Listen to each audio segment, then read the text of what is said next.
అక్షయ తృతీయ ఈ సంవత్సరం మే 10వ తేదీన వైశాఖ మాసం శుక్లపక్షం తృతీయ తిథి నాడు వస్తుంది. ఈ శుభ సందర్భంలో ప్రజలు తమ సంపదను పెంచుకోవడానికి బంగారం, వెండి, అనేక ఇతర విలువైన వస్తువులను తరచుగా కొనుగోలు చేస్తారు. పద్మపురాణం ప్రకారం ఈ రోజు చేసే పనులన్నీ ఫలిస్తాయని, వాటి ఫలాలు ఎప్పటికీ తగ్గవని విష్ణువు నారదమునితో చెప్పాడు.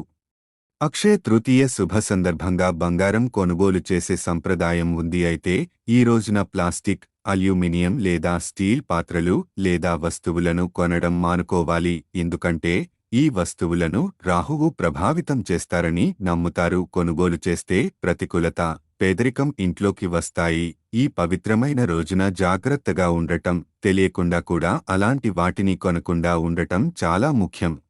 డబ్బు అప్పుగా ఇవ్వవద్దు. సాంప్రదాయ ఆచారాల ప్రకారం అక్షయ తృతీయ రోజున ఎవరికైనా డబ్బు ఇవ్వడం లేదా రుణం ఇవ్వడం అశుభం అని భావిస్తారు. అలా చేయడం వల్ల ఇంటి శ్రేయస్సు, సంపద మరొకరికి వెళ్తుందని నమ్ముతారు. బంగారం, డబ్బును జాగ్రత్తగా చూసుకోండి.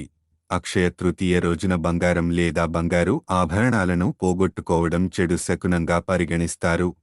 ఇది డబ్బు నష్టాన్ని సూచిస్తుంది. మత విశ్వాసాల ప్రకారం అక్షయ తృతీయ నాడు ఎలాంటి ఆర్థిక నష్టం జరిగినా అది శుభప్రదంగా పరిగణిస్తారు. అటువంటి సంఘటనలు జరగకుండా ఉండాలంటే ఈ రోజున జాగ్రత్తగా ఉండండి. అవసరమైన జాగ్రత్తలు తీసుకోండి. సాయంత్రం చీపురు పెట్టవద్దు. హిందూ విశ్వాసాల ప్రకారం లక్ష్మీదేవి చీపురులో నివసిస్తుందని భావిస్తారు. అదే సమయంలో సాయంత్రం తర్వాత ఇంటిని ఊడ్చివేయడం అశుభం. అటువంటి పరిస్థితిలో అక్షయ తృతీయ రోజున కూడా సాయంత్రం తర్వాత తుడుచుకోకండి. ఇలా చేయడం వల్ల లక్ష్మీదేవి కోపించి మీ ఇంటిని వదిలి వెళ్లవచ్చు. అంతేకాకుండా సాయంత్రం పూట ఇంటి గుమ్మం మీద కూర్చోకూడదు.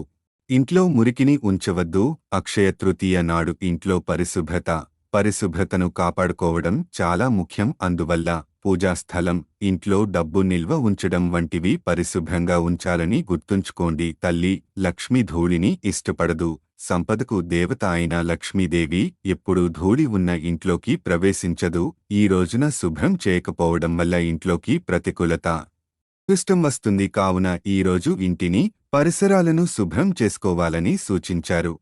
ఈ పనులు చేయవద్దు. అక్షయ తృతీయ నాడు దొంగతనం, అబద్ధం లేదా జూదం మొదలైన తప్పుడు పనులకు దూరంగా ఉండాలి. ఇటువంటి చర్యలు చాలా కాలం పాటు మీ జీవితాన్ని ప్రభావితం చేసే ప్రతికూల ఫలితాలను ఇవ్వగలవు. కాబట్టి ఈ చర్యలకు దూరంగా ఉండాలని సూచించబడింది. ఈ పవిత్రమైన రోజున మంచి పని చేయడం, సానుకూలతను వ్యాప్తి చేయడంపై దృష్టి పెట్టాలి. మీరు మీ జీవితంలో శ్రేయస్సు, అదృష్టాన్ని ఆహ్వానించాలనుకుంటే ఈ విషయాలన్నింటినీ నివారించండి. అటువంటి వాటిని తినవద్దు. అక్షయ తృతీయ పవిత్రమైన రోజున మాంసం, మద్యం, వెల్లుల్లి, ఉల్లిపాయలు మొదలైన వాటిని అపవిత్రమైనవి లేదా తామసమైనవిగా పరిగణించడం వలన వాటిని నివారించాలని సూచించారు. ప్రతికూల ఆలోచనలు, భావోద్వేగాలకు దూరంగా ఉండాలి. ఎందుకంటే అవి ప్రతికూల శక్తిని ఆకర్షించగలవు. సానుకూల శక్తి ప్రవాహానికి ఆటంకం కలిగిస్తాయి.